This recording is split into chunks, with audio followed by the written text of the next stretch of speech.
Génesis capítulo 9, desde el versículo 1 vamos a leer. Y bendijo Dios a Noé y a sus hijos, y les dijo: fructificad y multiplicaos, y llenad la tierra.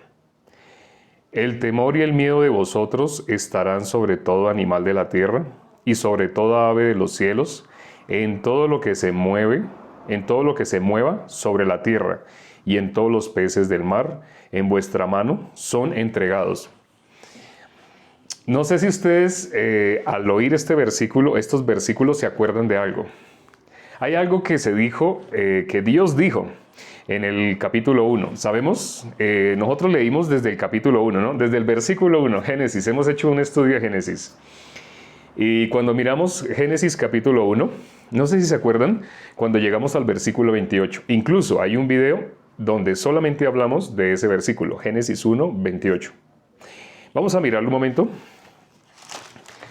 Dice Génesis capítulo 1, versículo 28. Y bendijo Dios, y los bendijo Dios, y les dijo: fructificad y multiplicaos, llenad la tierra y sojuzgadla, y señoread en los peces del mar, en las aves de los cielos, y en todas las bestias que se mueven sobre la tierra.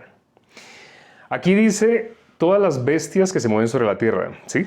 Pero miremos en el versículo 2 del capítulo 9 que leímos hoy, dice: el temor y el miedo de vosotros estarán sobre todo animal de la tierra y sobre toda ave de los cielos, en todo lo que se mueve sobre la tierra, en todos los peces del mar, en vuestra mano son entregados.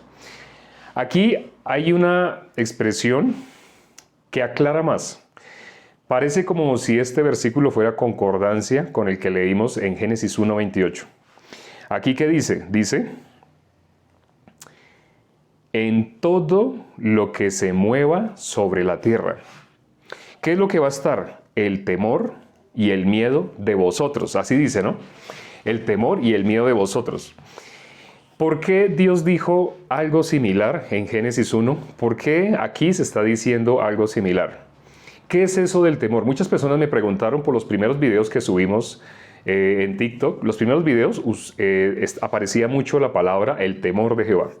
Incluso habían videos en los que les decía: espero estar hablando con personas temerosas de Dios. Y muchas personas ante esa expresión decían: no, a mí no me han enseñado a temer a Dios, a mí me han enseñado a amarlo. Dicen cosas así, ¿sí? Pero la Biblia habla, el principio de la sabiduría, Proverbios 1:7, ¿cuál es? El principio de la sabiduría es el temor de Jehová. Lamentablemente muchas personas, desconociendo lo que dice la palabra, ¿qué piensan? Piensan que el temor de Dios es como algo feo, algo doloroso.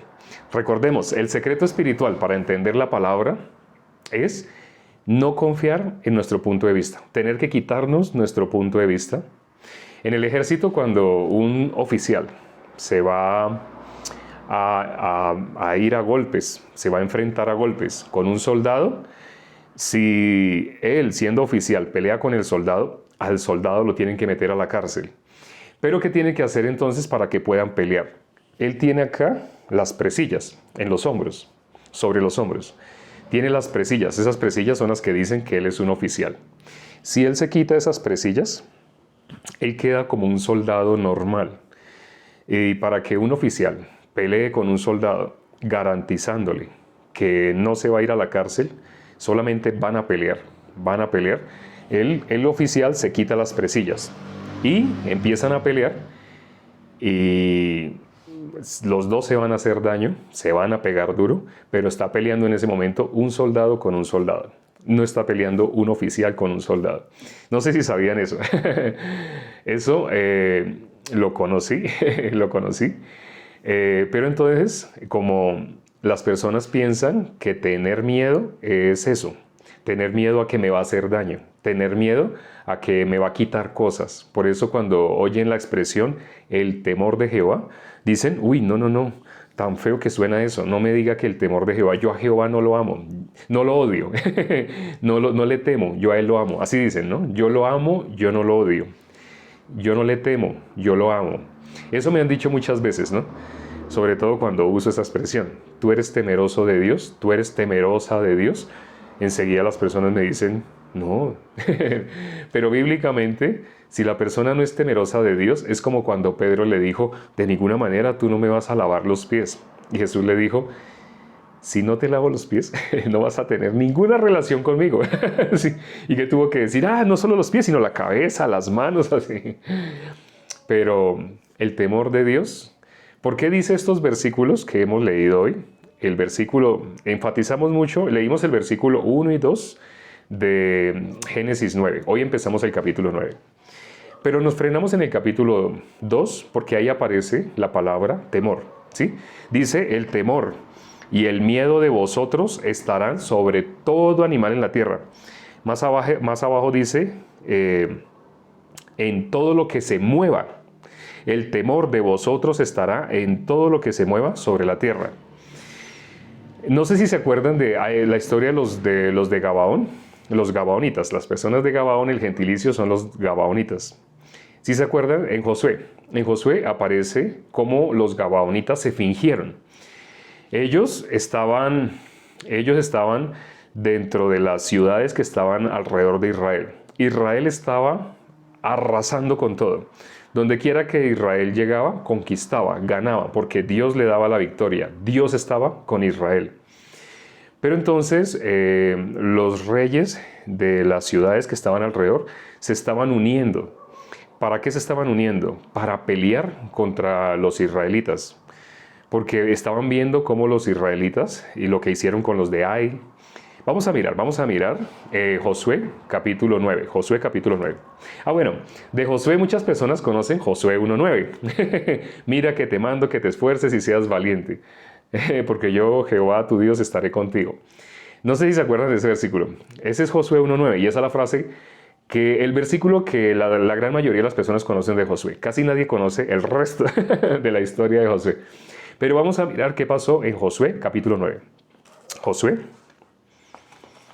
Después de Génesis, de Deuteronomio viene Josué, Jueces. Entonces Josué capítulo 9. O sea, es el sexto libro de la Biblia.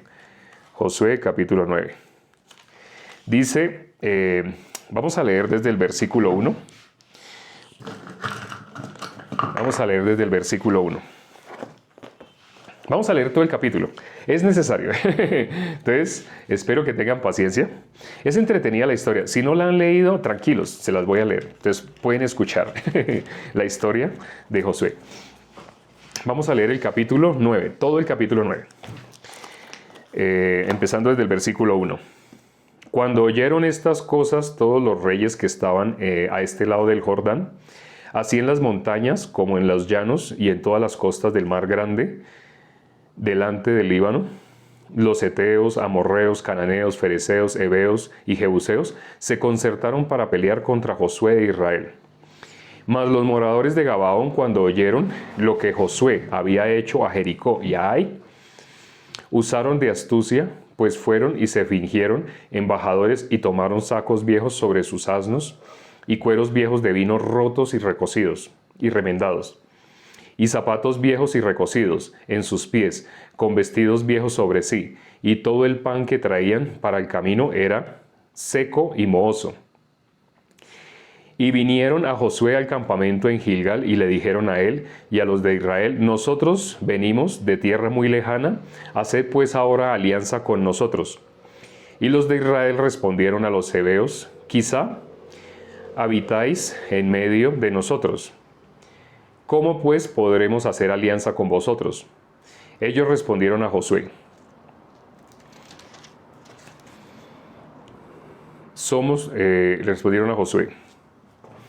ellos respondieron a Josué, nosotros somos tus siervos.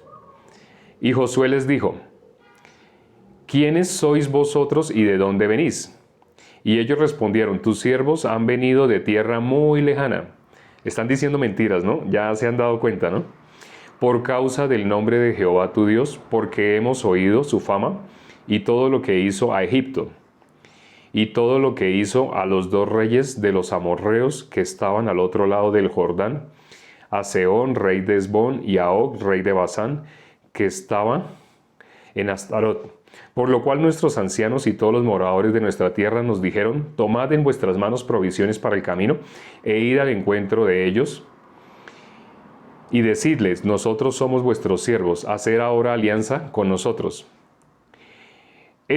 Nuestro pan lo tomamos caliente de nuestras casas para el camino, el día que salimos para venir a vosotros, y helo aquí ahora seco y mohoso. Acuérdense que ellos, díganlo, lo acabamos de leer, ellos cuando tomaron el pan, ¿cómo lo tomaron? Seco y mohoso. Ya ellos lo habían tomado, porque ellos realmente eran vecinos de Israel, pero se estaban fingiendo que ellos venían de tierras muy lejanas.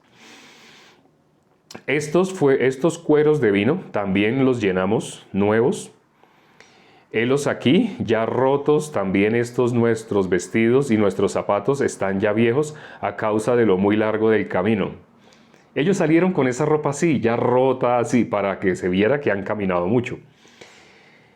Y los hombres de Israel tomaron de las provisiones de ellos y no consultaron a Jehová. Y Josué hizo paz con ellos y celebró con ellos alianza, concediéndoles la vida, y también lo juraron los principales de la congregación. Los príncipes de la congregación. Pasados 3 días después que hicieron alianza con ellos, oyeron que eran sus vecinos y que habitaban en medio de ellos. Pero ya habían hecho alianza, ya no se podían retractar. Y salieron los hijos de Israel, y al tercer día llegaron a las ciudades de ellos, y sus ciudades eran Gabaón, Cafira, Beerot y Kiriat Jearim. Y no los mataron los hijos de Israel, por cuanto los príncipes de la congregación les habían jurado por Jehová, el Dios de Israel, y toda la congregación murmuraba contra los príncipes. Dice: mas todos los príncipes respondieron a toda la congregación: nosotros les hemos jurado por Jehová, Dios de Israel, por cuanto ahora no les podemos tocar. Esto haremos con ellos: les dejaremos vivir, para que no venga ira sobre nosotros por causa del juramento que le hemos hecho. Dijeron pues de ellos los príncipes: dejadlos vivir, y fueron constituidos los leñadores y aguateros para toda la congregación, concediéndoles la vida según le habían prometido los príncipes. Y llamándolos Josué les habló diciendo: ¿por qué nos habéis engañado diciendo: habitamos muy lejos de vosotros, siendo así que moráis en medio de nosotros? Ahora pues malditos sois, y no dejará de haber de entre vosotros siervos y quien corte la leña y saque el agua para la casa de mi Dios. Y ellos respondieron a Josué y dijeron: como fue dado a entender a tus siervos que Jehová tu Dios había mandado a Moisés su siervo, que os había de dar toda la tierra, y que había de destruir a todos los moradores de la tierra delante de vosotros, por esto temimos en gran manera por nuestras vidas a causa de vosotros, e hicimos esto. Ahora pues, henos aquí en tu mano, lo que te pareciere bueno y recto hacer de nosotros, hazlo.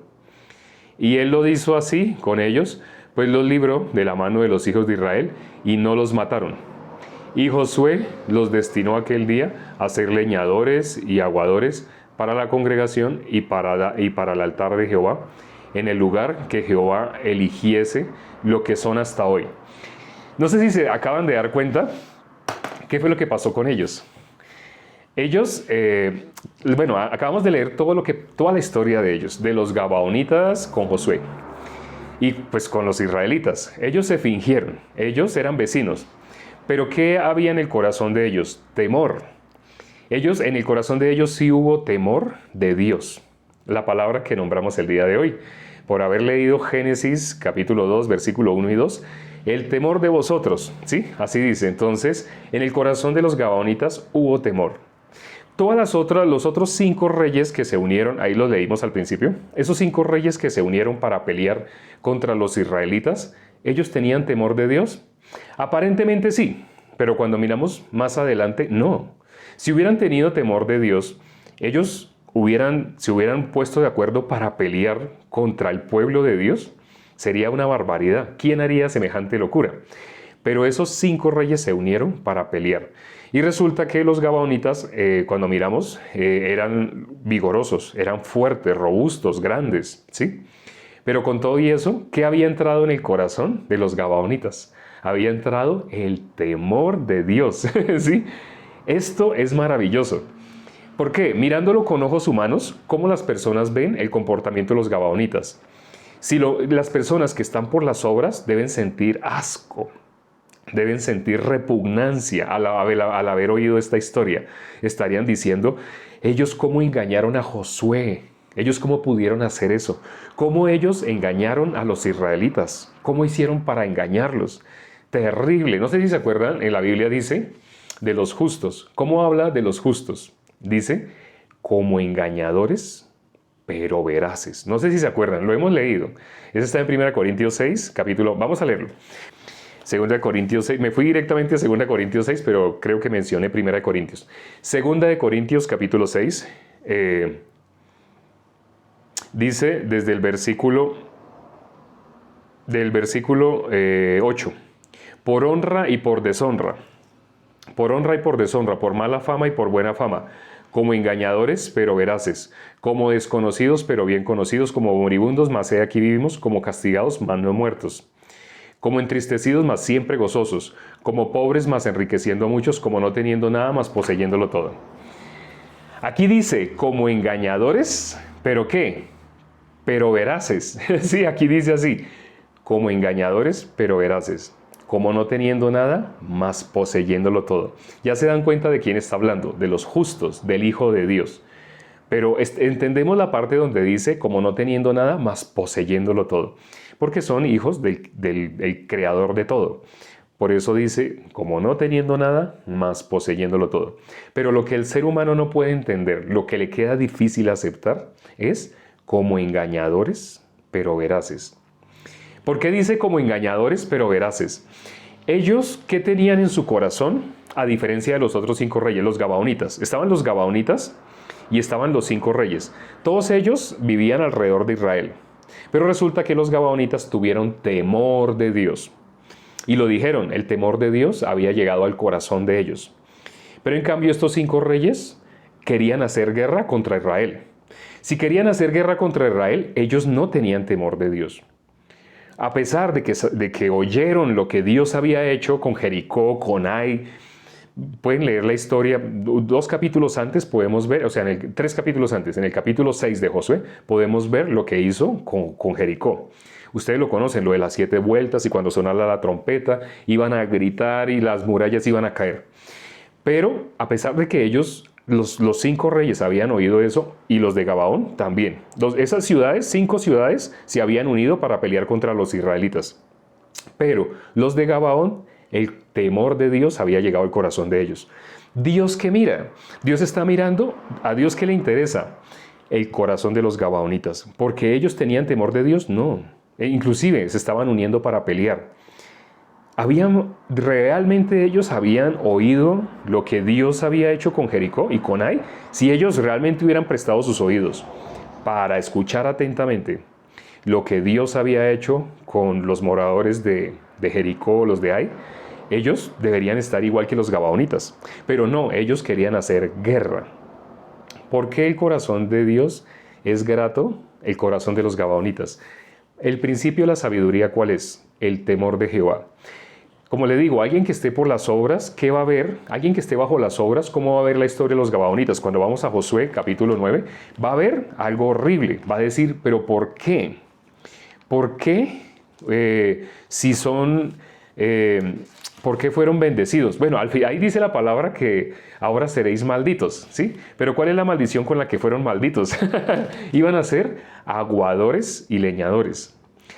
Nosotros sabemos, quienes han estado siguiendo los en vivo desde Génesis 1, ¿qué significa el agua? Bíblicamente el agua es la palabra de Dios. El agua no corre cuando uno deja regar un balde de agua. El agua no se va al lugar más alto. El agua se va al lugar más bajo. Siempre el agua va a correr hacia el lugar más bajo. Hay 2 tipos de corazones. Corazón soberbio, corazón humilde. ¿Dios a quién se resiste? Dice la palabra que Dios se resiste a los soberbios. Pero el corazón de Dios, ¿con quién está? Con los humildes. El agua corre hacia abajo, hacia el corazón humilde, para que pueda pasar corriente de, no sé, un electrodoméstico, a un electrodoméstico, digamos a la lavadora o a una licuadora. Bueno, no sé si al decir licuadora se conozca en todos los países. Una nevera, esa sí se conoce. Para que la nevera pueda funcionar, La nevera tiene que estar conectada a la corriente. Un señor, él tenía a su mamá en una montaña y él se fue a la ciudad a trabajar y logró adquirir bienes, pero entonces él pensó, ya estando viviendo en la ciudad y con las comodidades de la ciudad, él pensó, sería para mi mamá hermoso que tuviera una nevera. Y lo primero que él hizo fue llevarle una nevera a la mamá.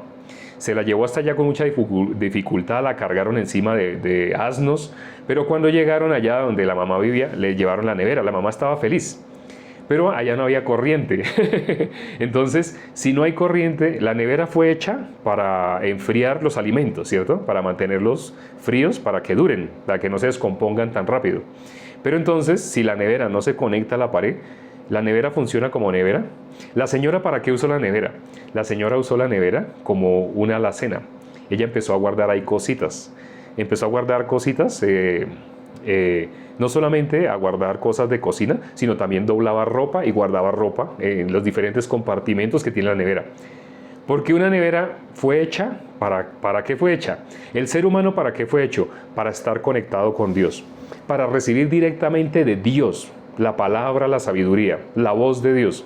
Pero el hombre que no cumple la función para la cual fue hecho, el hombre es como esa nevera, que fue hecha para almacenar alimentos, pero por no estar conectada a la corriente, está siendo almacenada, está siendo usada como un ropero. Sí, está siendo usada como cajones para guardar la ropa. Resulta que si no hay corriente, esa nevera no funciona. Igual, si no hay espíritu, si no está la unión del hombre con Dios, si no está el espíritu, el hombre no sirve. El hombre es como esa nevera que está desconectada.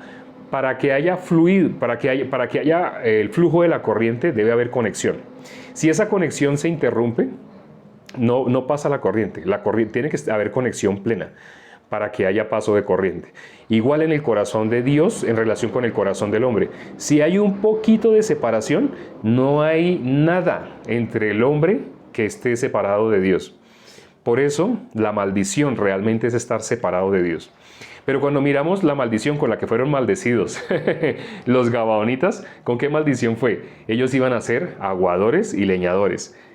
Ya, la persona que sabe que el agua representa la palabra de Dios, ellos no fueron destruidos, sino ellos entraron a formar parte del pueblo de Israel. Siendo gabaonitas, seguían siendo gabaonitas, y no se podían mezclar entre hombre con mujer, gabaonita con israelita. Seguían manteniendo, como por decirlo de alguna manera, su genealogía diferente, pero ya estaban dentro de Israel, estaban dentro del pueblo de Dios. Entonces ellos fueron destinados ¿a qué? A ser aguadores y leñadores. ¿Qué significa ser aguadores? Ellos iban a estar, y dice que de la casa de Jehová, ellos iban a estar transportando ¿qué cosa? El agua. Es como, ¿qué está representando lo que están haciendo los gabaonitas? Está representando al justo. ¿El justo en quién se convierte? Jesús dijo, el que cree en mí, de su interior correrán ríos de agua viva. Entonces la maldición con la que fueron maldecidos los gabaonitas fue la bendición. ¿Qué pasó con todos los otros? Fueron destruidos. Porque en el corazón de los otros no hubo temor de Jehová. Pero los gabaonitas, que también habían sido destinados para ser destruidos, ellos alcanzaron la bendición. ¿Por qué? ¿Qué está representando los gabaonitas? Está representando a toda la humanidad, todos los que estaban alrededor del pueblo de Israel, todos que merecían ser destruidos. Algunas personas, sobre todo los que están en las obras, de pronto estarán pensando en guerra, destrucción, no me gusta, eso yo creo que no está en la Biblia, no me gusta, no me hable de eso. Tranquilos, si tienen paciencia, van a poder salir de las obras, van a poder salir de la ley y van a poder ver con el corazón de Dios. Si logran ver conforme al corazón de Dios, esto que les estoy contando no les va a parecer aterrador, les va a parecer hermoso, les va a parecer precioso, porque cuando una persona establece a Dios por encima de sí mismo, cuando tiene a Dios por encima de sí mismo, puede ver la palabra de Dios hermosa, la puede ver valiosa. Cuando esa persona todavía en su corazón, si la persona está en las obras, esa persona está por encima de Dios, en su corazón. Y al estar por encima de Dios, va a juzgar a Dios y va a decir, no me gusta, no estoy de acuerdo.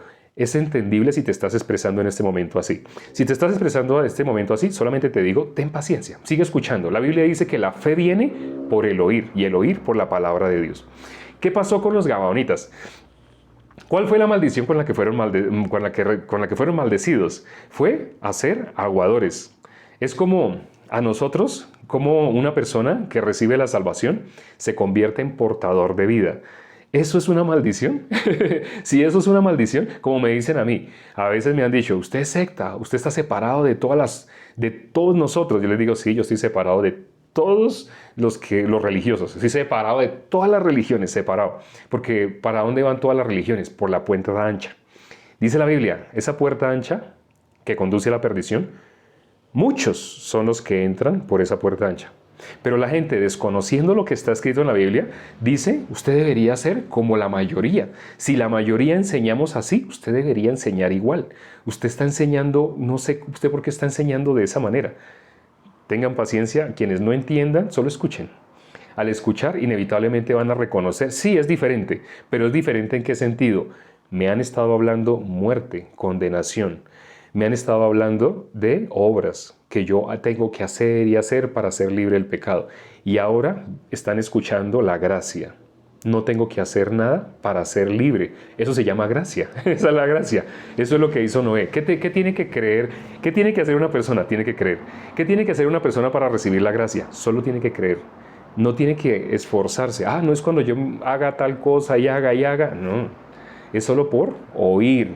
La fe viene por oír la palabra de Dios. Entonces los gabaonitas, ellos fueron destinados a ser aguadores. ¿Por qué? Porque ellos hicieron alianza. Ahora, cuando miramos lo que ellos hicieron, ellos se fingieron. Ellos se fingieron que venían de tierra muy lejana. Ellos en el momento de salir, ¿cómo salieron? Con zapatos recocidos, con ropa rota, con pan mohoso y viejo. Ellos salieron así. ¿Por qué? Porque iban a visitar a los israelitas que quedaban al lado de ellos. Era la ciudad que les quedaba al lado. Pero ellos llegaron y cuando llegaron, ¿cómo se fingieron? Venimos, mire, nuestra ropa, mire ya cómo está, rota. De tan largo el viaje que venimos, ya la ropa está rota. No, y mire, cuando salimos el pan estaba caliente. Cuando salimos de nuestra ciudad, de lo lejos que queda nuestra ciudad, imagínense cuánto tiempo hemos caminado. De lo lejos que es nuestra ciudad, traíamos el pan caliente y ya está viejo, mohoso. Ya se imaginará cuánto tiempo hemos andado. Así le hablaron a Josué, así le hablaron. Ellos usaron de astucia. Dice la palabra, los hijos de este siglo lamentablemente son más astutos, pero ellos lograron alcanzar la sabiduría. ¿Cuál es la sabiduría? Proverbios 1:7. ¿Cuál es el principio de la sabiduría? El temor de Jehová es el principio de la sabiduría. ¿Qué cosa? El temor de Dios. ¿Y qué había en el corazón de los gabaonitas? Temor de Dios. Como ellos tenían temor de Dios, ¿sabe quién les dio esa sabiduría para que hicieran así? Dios. La Biblia dice en Lamentaciones 3:37, ¿quién será aquel que diga que sucedió algo que el Señor no mandó? Dios les dio esta sabiduría. ¿Por qué Dios les dio esta sabiduría? Para que ellos pudieran recibir la gracia. Porque Dios, ¿qué ve? Dios se fija en el corazón. Y Dios vio en el corazón de ellos temor de Dios. Como Dios vio temor de Dios, Dios vio temor de Él. En el corazón de ellos, Dios los salvó. Porque lo que Dios busca en una persona para poderle dar la salvación es si esa persona tiene temor de Él. Eso fue lo que hizo Dios con los gabaonitas. Quien no se da cuenta de esto piensa, ellos, los gabaonitas, que engañaron. No miren por las obras, mirando por la gracia hay que mirar lo valioso, lo hermoso, lo maravilloso que es el corazón de los gabaonitas.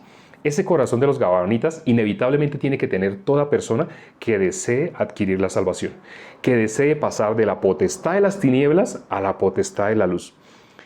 Salir de la potestad de las tinieblas a la luz. Para que una persona pase de las tinieblas a la luz, esa persona tiene que tener temor de Dios.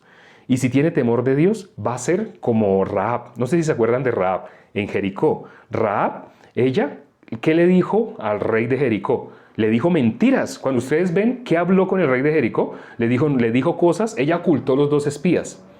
Pero cuando miramos en Hebreos 11 dice, por fe.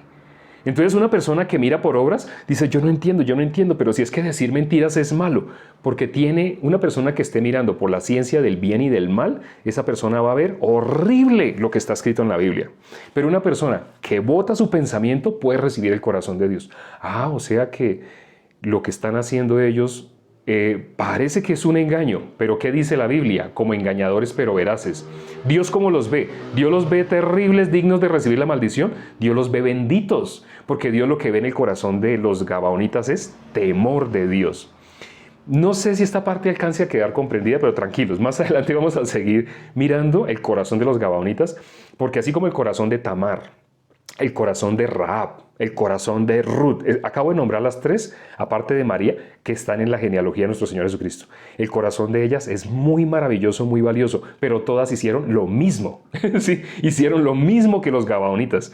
Ante los ojos humanos, horrible, desastroso, terrible. Estar lejos de esas personas. Ellos, mundanos, no son mundanos, ellos son salvos. Ellos son salvos. Entonces, el que está viendo como mundano a un salvo, la Biblia dice: para Dios es abominable el que condena al justo y el que justifica al impío. La persona que juzga con su punto de vista va a llamar, terrible esas historias. No, esas no son terribles. Esas historias son maravillosas. Están mostrando el corazón de Dios. Pero para poderlas entender, tiene uno que negarse a su punto de vista. Tiene que negarse a la religiosidad, a lo que nos han enseñado como bueno y como malo. Bueno, creo que nos hemos extendido mucho. Hoy otra vez el video va a quedar de pronto, no va a quedar tan largo, pero ya terminamos hasta acá. Vamos a continuar mañana. Nos falta mucho por hablar de Josué, de Jueces, de Ruth, de Esther. Ay, Dios mío, cuando hablemos de Esther, ya quiero hablar ya quisiera compartir de Esther hoy mismo. Vamos a orar. Padre, gracias por este privilegio que nos das para deleitarnos en tu palabra. Al conocer el corazón tuyo, inevitablemente del corazón de nosotros sale el querer estar más y más y más conectados contigo. Porque ¿qué estamos viendo? Estamos viendo algo que antes veíamos como horrible, desastroso. Ahora nos damos cuenta, eso era por guiarnos por nuestro punto de vista. Pero el verdadero arrepentimiento, ¿cuál es?